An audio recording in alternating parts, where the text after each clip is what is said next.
Started back on antidepressants, citalopram. I've been on and off for years. I don't really like them. I don't like being on them. And I quickly realized why I don't like being on them.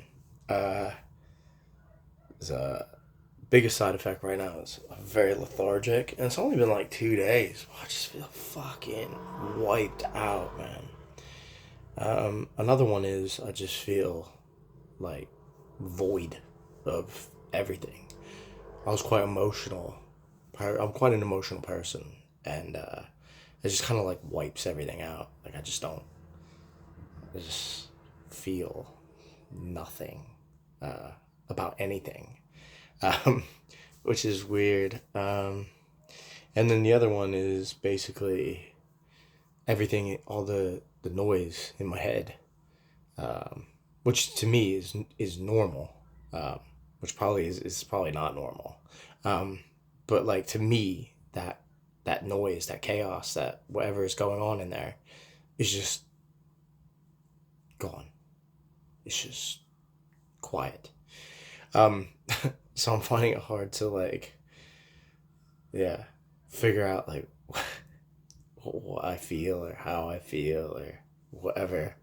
It's definitely just like leveled everything out. Even just a couple days of it now has really just kind of like I can feel it. I feel it.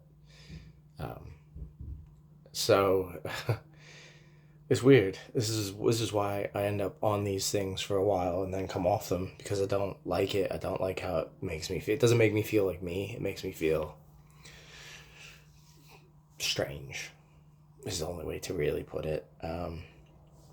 So yeah, so like I'm gonna give it a go. See how I go with it and see how it works for me. Um, but I've never really had any luck with. I say I'd never had any luck. I choose to come off them because I don't like how I feel when I'm on them. The lack of feeling, the lack of emotions. Like you're on these things, you need like you can't cry if you want to, and that's weird, right? Like if something hurts you or you're sad or you want to have an emotion, right? But like I've been on stuff before where I just nothing, absolutely nothing. Couldn't squeeze a fucking tear out of me. Um, and I hate that. I hate that feeling. I hate that feeling of not being able to feel anything. Um, because I'm an emotional person. Maybe sometimes too emotional. Maybe that's the problem. Maybe they're just too, you know, up and down, or they're a bit crazy.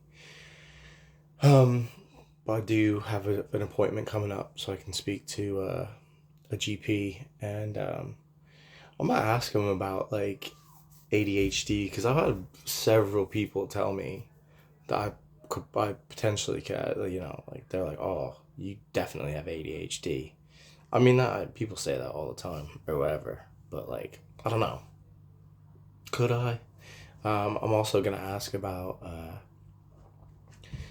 manic depression runs in my family, so I'm gonna ask about that as well because maybe my moods do go very high, very low.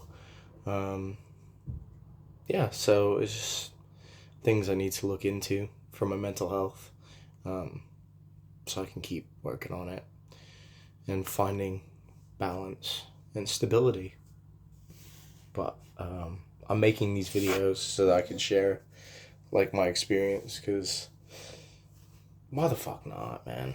Nobody else talks about this shit. Everybody talks about fucking whatever other shit or you know why is men why are we not allowed to talk about how we feel or emotions or having ups and downs and having a breakdown or fucking whatever, like just talk about it. I've had more people reach out to me now than I think I have in the last 10 years. But I had to fucking tell everybody that I was having a fucking meltdown. For anybody to like reach out and be like, oh, hey, you're not looking good. Yeah, because when people ask you, are you good? You're just like, yeah, no, I'm good. Everything's fine. when everything's not fun, when everything's fucked, you know? Because I don't want to burden people with the shit that I'm going through. So I don't say anything. I just say, yeah, no, yeah, it's, it is what it is, you know? I just play it off like it's not that fucking big. But I've learned over the last 2 or 3 weeks that it's a big deal. Your mental health is important. And when it crashes, you crash. And that's not good. So you have to look after it. You have to keep after it. And I don't do. I do the gym and running. And that's what I use to balance my mental health. And that just wasn't enough at this point. It became too much. I couldn't even manage it with all the times I went to the gym. It just swallowed me up. And it fucking broke me down. And I couldn't do enough. I couldn't keep myself active enough to shut it out. It just got on me, and that was it. So, if you are struggling, man, reach out, talk to somebody. You have friends, you have loved ones. They will listen. They do want to help you. You're not hopeless. You're not helpless. You've probably been through worse. It just doesn't feel like it, and that's why I gotta keep telling myself is I've been through worse shit. This isn't the worst I've ever been through. So I can get through this. I can get through anything.